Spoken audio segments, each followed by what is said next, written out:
Good morning.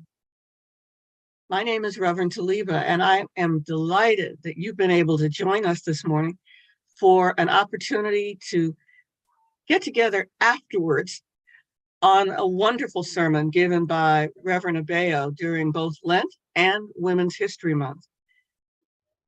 We are delighted that you've been able to join us. Those of you who are with us on Zoom, Reverend Abeo, we're going to be able to talk with you. Those of you who are on YouTube, if you decide you want to get in this conversation, join us on Zoom and we'll be able to talk with you directly. Barring that, let's just get to digging into this exceptionally meaty service and sermon. First, I'd like to introduce you to Reverend Abeo. Reverend Abeo is based in our church in Atlanta. She is head of our women's ministry nationally, Women on Worship, and every year she helps us celebrate Women's History Month in a different, unique, and spiritual way. She was a former human resource professional, received her certification and some training in ministry at ITC, and I understand plans to continue that training. And we can tell that what she's learned thus far, both there in undergraduate school and life, has given her some powerful insights. So welcome, Reverend Abeo. Thank you. We also like to welcome Reverend Olatunji. Reverend Olatunji, he's a lot of things. He's also in Atlanta most of the time, but he is an R-storian. See, I didn't call it his or her. He is a historian. He has spent years investing in knowing what they didn't teach you in the 4th grade, knowing what they didn't teach you in college, and figuring out the things and ways to teach it to the next generation. So welcome, Reverend Olatunji. Greetings. I'd love to begin, however, with the sister who brought the spirit and the message. Reverend Abeo, what made you come to the idea that we ought to not forget the mission, and that the mission was looking at the person, not the situation, and working on both? Well, actually, the sermon is actually 10 years old this month. I actually preached it March 30th, 2013, my actual first sermon here at the Shrines of the Black Madonna, after completing my certificate in theology at the ITC. So it was timely then, and I feel that it was timely now. And certainly going through the process of going to ITC is still a very male-dominated institution. And so I found myself surrounded by deacons and people who were going to be ordained in the ministry, but it was quite a motley group of students there, of women who talked about their struggles in the church. And so my trial sermon at ITC was about Jesus and the women at the tomb. And so once I preached here in Atlanta, I just kind of elevated the conversation, elevated the message to don't forget the mission, based off the stories of the women that I experienced within the classroom of ITC, and just life, how we're immersed in this system of patriarchy. And it's a constant struggle to be seen, first as a woman, and secondly, as a viable person, a part of the great mission. You know, Reverend Olatunji, what I was thinking is, when we don't make full use of the women and the gifts and talents of women in our community, don't we suffer a big loss? Yes, of course we do. Let me just first thank Reverend Abeo for that sermon. Even again, it cannot be repeated enough. Definitely, again, shows the growth in research. As a historian, one of the things that's very clear to me is that there are missing pages in our history.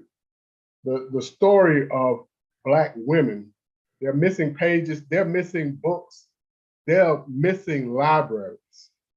Most of our story tends to be presented to us through the eyes of white people who have a male-dominated society and ideology. And rarely do they promote women, and they definitely don't promote Black women.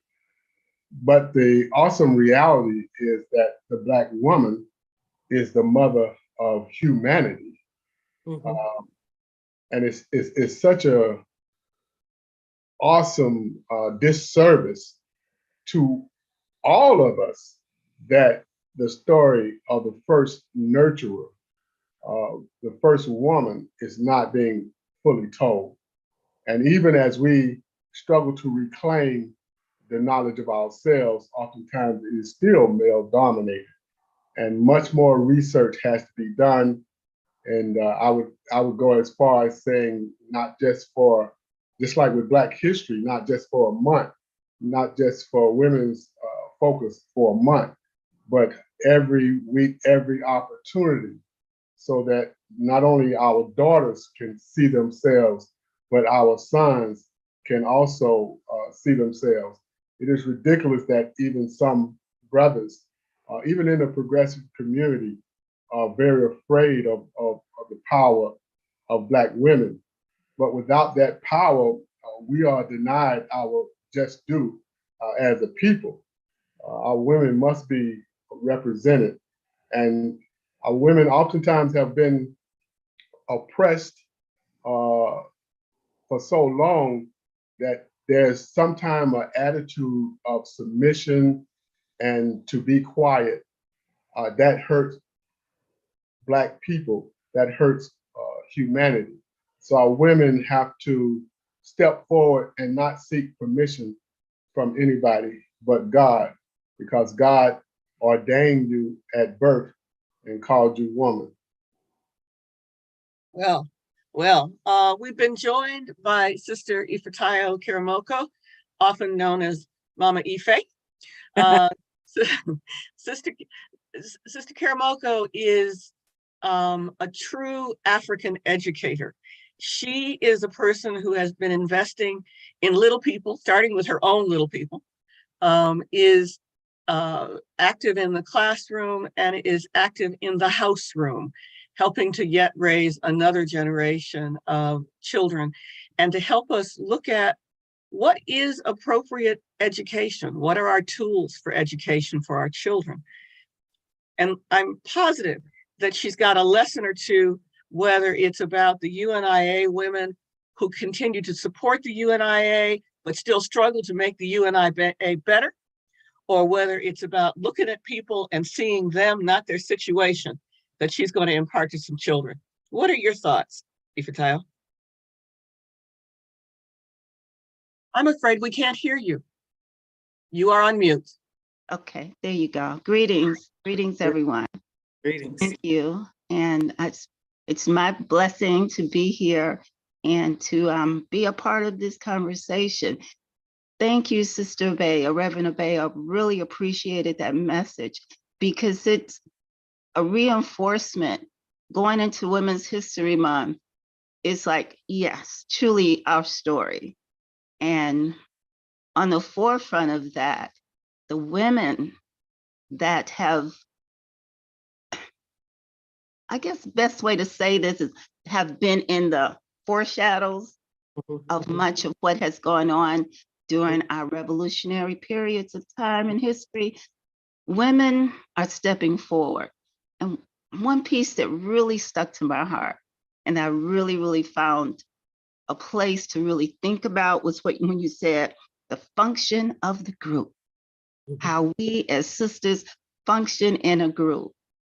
I am really, really looking forward to expanding that concept with my sisters, functioning as a group. Absolutely. Reverend, what many of you may not know, who are listening with us for the first time, is that Sister Ifetayo, Mama Ifetayo, has been engaged in, I think, an exceptional revolutionary spiritual practice of conversations with our daughters. What you see behind me is my granddaughter. And I thought that was the best thing to focus on for today's background, other than my messy house, right? Because this is about an investment in the future. Zamana Sasa, doing what we can now for the future. Reverend, Reverend, I'm sorry, Reverend Abeo, you talked about that whole group concept, and I heard you say they were a community, and you defined their community in a different way than you defined the others who followed Jesus. Could you focus on that a bit? Yes, as sisters, we just function differently from men. Wherever we see each other, where we meet each other for the first time, there's this kinship that there's this connection, there's this energy that sisters just carry with them and around them. And just the community of women growing up. I grew up Pentecostal, Church of God of Christ, and my pastor was a female. So this notion of not seeing women in leadership is not unusual for me. My mother is an evangelist. So I grew up in a church ran by women. Everything was facilitated by women. So I've always had this notion that I can be a part of a sacred community that speaks to the margins, that speaks to the women collectively.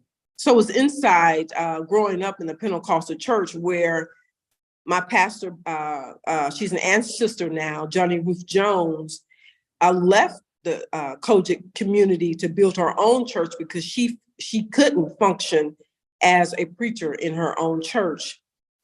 And so she had to build a church. So I was always around a community of sisters, my mother and her sisters, my sisters and her girlfriends, my younger sister and her friends. So it was always a grouping of women that I was able to be a part of. And so women just speaks to the community. And during that time specifically, it was such a motley group of women. So the connection was there. When you look at Mary Magdalene, Mary, Mother's Jesus, Jesus's mother, those women who found themselves immersed in the revolutionary struggle had to come together as a group because they were ostracized, they were marginalized, they were less than. So I think that connection to come together was just natural. It was just African to come together. Well, you know what I think is interesting? I hear you use the word motley, and I think for some, motley sounds undesirable, as opposed to motley in the sense that they were the other for most people, and they were able to find community between themselves. They were able to connect. Do you think that the unique pressures and circumstances of Black women make us more open to connecting? Or sometimes, if we're not given assistance and somebody doesn't reach out, makes us closed in the modern day to each other? Well, to go back with my using the word motley, it was very intentional because Jesus did. He included the women who were deemed untouchable, who were deemed outside of the community. So when I say the word motley, I do mean a caravan, a mixture of us women who still feels that we're outside of the group looking in, and those who feel that we actually belong in the community. And once we're in the community as sisters, we're able to see the array of our uniqueness, our diversity, our personalities, our strengths, what we bring to the table. But to get back to your question, I think it depends on our various social economic backgrounds, where we come from. I feel that I'm blessed because even growing up, my parents made a concerted effort to insert their children in a middle-class background. I grew up Southwest Atlanta, Cascade Heights area, and my neighbors, and I was young and I didn't realize the extent until much later, the gravity of what I would learn to be my community. Monica Kaufman, a well-known news anchor, was around the corner. My next door neighbor was Dr. Beverly Sheffield. She was a professor at Spelman College. My neighbor across the street, Carolyn Dorsey, was a secretary for senior VP at Georgia Power. Felicia Rashad and Debbie Allen Ayers, their aunt lived down the corner. So I always immersed. Hank Aaron and his family, Billy Aaron, they were around the corner. I went to high school and community events with Shirley Franklin and the Jacksons, their children. And unbeknownst to a lot, my introduction to the shrine was through Degden Lomax, which is Jaramogi Abebe's great granddaughter. I was her babysitter, and I had no idea who Jaramogi Abebe was, or the shrine. It was just being her babysitter that I got to know her parents. And it was much later, when I graduated from high school, that I found myself immersed in the shrine of the Black Madonna, that I made that connection. So I was always around very strong, powerful women who carved out that niche in the community, that were part of the links, the Yanceys. I was a babysitter for Dr. Labat Yancey. His father was the first Black doctor in Southwest Atlanta. You know, their family ran Grady Memorial Hospital. So I was always around powerful women, but I just didn't get the gist of how that power was until I was much, much, much older, and I can process it as a young adult, that I was giving a very blessed background and a very blessed environment to grow up in and to naturally evolve in as an extremely shy person. So I think it's both and. It's very hard. It depends on life circumstances. When you're so marginalized and you feel that you're not a part of a community, like the bent over woman, I can imagine, because of her, that being cast as something evil has been done to her, that she remained in her condition for 18 years. A lot of us view each other. What evil has happened to that sister, that she's this way, or she speaks this way, walks this way, talks this way, acts this way, relates this way, that keeps us outside of belonging. And then there's just this natural cadre of sisters who are gonna connect and bond, whether it's through their education, whether it's through their professional lives, whether it's through marriage, whether it's through community. So it's both ands. So, Sister Ipatile, when you think about raising girls who will become a part of a community, what do you think of? Do you think of giving them a sense of comfort and security, and secure enough to be vulnerable to each other and not in competition? Again, you're on mute. Think about when in raising young girls. This is a type of question that causes you to think for the present as well as from the past, because I've had that experience of raising daughters. In this day and time, with the understanding that I've received from being a part of the sisterhood, being part of the women's ministry, I would do things a lot the same with more, such as the purpose, a woman's purpose, and that connection with family, and how to raise a family. What are we thinking about as a young woman, 14, 15, 16?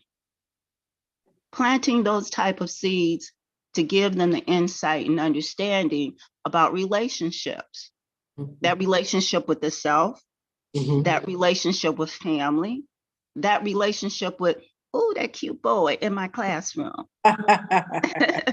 You know, what is that about? How do we proceed in that thinking for a young girl, that we're trying to give them the guidance and instruction on having a totally fulfilled and best self life? Our young girls need to know that the difference between dating and courting. Our young girls need to know how important it is to nurture your thinking, your mind, before you venture out and say, oh, I want to be in an intimate relationship with the male, or I even want to, it's time you might be married and thinking of bringing forth children into the world. What does all that mean? We need to plant those seeds. And that's what I would have done with more intention, raising a young girl during these days and times. And of course, giving them that spiritual foundation so that they can rely upon the Most High Mhm. and so that they can really be connected to community. Yes, yes. And I can go on. I'm sure you could. Reverend Olatunji, could you imagine you were a girl?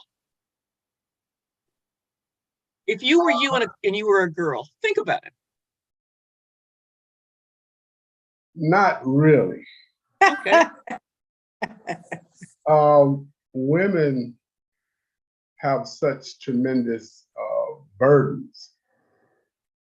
I was raised in a single female parent household.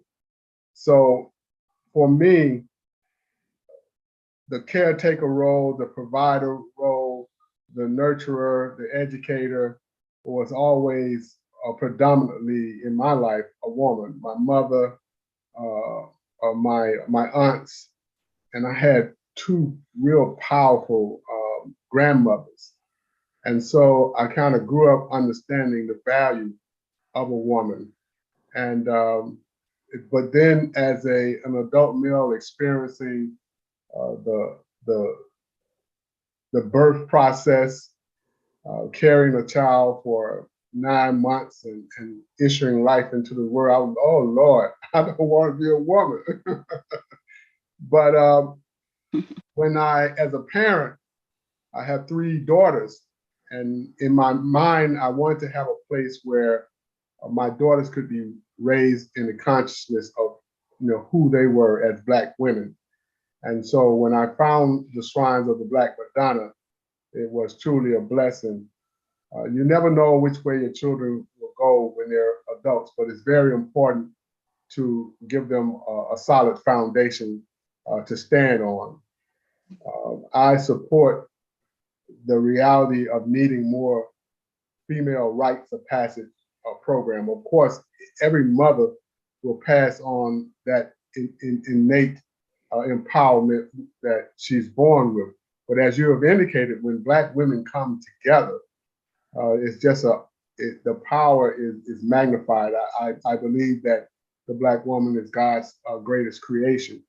And it's been my experience recently to just, as a historian, I'm always conscious of what's going on around me. And I see a power that is building all around the planet as Black women are coming in to their own, if I could say that. And it's very clear to me everywhere that Black women are, it's kind of a new sense of awareness, a new sense of power, and it's going to change the world.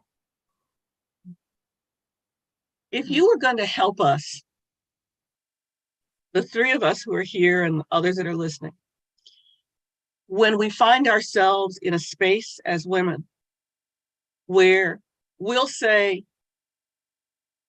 the road is crooked, we'll be ignored. 2 minutes later, a man says the road is crooked. And it's like, oh, wow, the road, it's really crooked. How would you help us learn how to productively bring us forward out of a patriarchy? What kind of conversations do you think we ought to be having? Because what immediately comes to my mind is, excuse me, but I know that's not what's going to work. So what do you suggest? Well, I would definitely suggest, listen to that inner divinity, because God is always speaking to you. And no matter what the outside obstacles may present, it is your right, and nobody can give you that right. It is yours, and you have to stand firm on it, no matter what other people say. And one thing I'm aware of is that sometimes our elders, the women who have the most knowledge and experience, tend to be quiet, haven't fought battles for so long. But you can't be quiet, because if you are, it's a detriment to Black people and to the planet itself. So just be firm and continue to stand your ground and get the support of other women to lean on. All right. Interesting. So, I guess the other side of that also is for, as Black men, we have to educate other boys and men on the rightful role of the Black woman and how to relate to the Black woman. It seems like when you're young, that's not an issue for you because you know mama, okay? You know auntie, you know big sister. But sometimes because we are born often in a white male dominated society, that influence will kind of seep into our minds and we get a little crazy. So we got to teach our sons as well as our daughters. Mhm, absolutely. And if I may add, Reverend Abeo message from Luke, was Luke 13, 10, 16, and thinking about the woman and how she was healed on the Sabbath, thinking about her being in need, Mhm. thinking about who was around her, those males. That message sent to me a reminder Mhm. of we all need help. Mhm. And there's this balance that we receive from male energy and female energy. And that day, when Jesus healed on the day that, you're not supposed to be doing these kinds of things on this day, was sending a message to perhaps the brothers in the room. Look, you can't forget the women. You can't forget us. You can't forget that the help and how that help entwines and we support each other. so I hear there is no perfect time and no wrong time to serve the Lord and to speak for the Lord. There Never. is no perfect time and no wrong way to approach that mission. And that if the women are not fully invested, the mission will never be accomplished. Amen. Mhm. Reverend Abeo, do you have a last word for us as we wrap up? Well, just thank everyone today for your questions and for your continuous engagement. We're all in this together, and I think the beauty of Jesus was saying it's inclusive. We're all inclusive. Everyone deserves healing. And more importantly, liberation is every day. Our ability to heal one another is every day. Our ability to transform is every day. And the liberation struggle continues, and it's an everyday event. All right. We thank you, those of you who are joining us today, and those of you who may see this later. We're asking everybody, tell somebody. Tell them that during their downtime this week, get in on this conversation, listen to it. It might start a great conversation in your house, in your church, in your own heart. And remember that we at the Shrines of the Black Madonna, the Pan-African Orthodox Christian Church, we're your church, Bila Kuta, locally, wherever. Come and fellowship with us, come and struggle with us. And I leave you with this from Anna Julia Cooper. Only the Black woman can say, when and where I enter without special sufferance, then the whole race enters with me. Amen.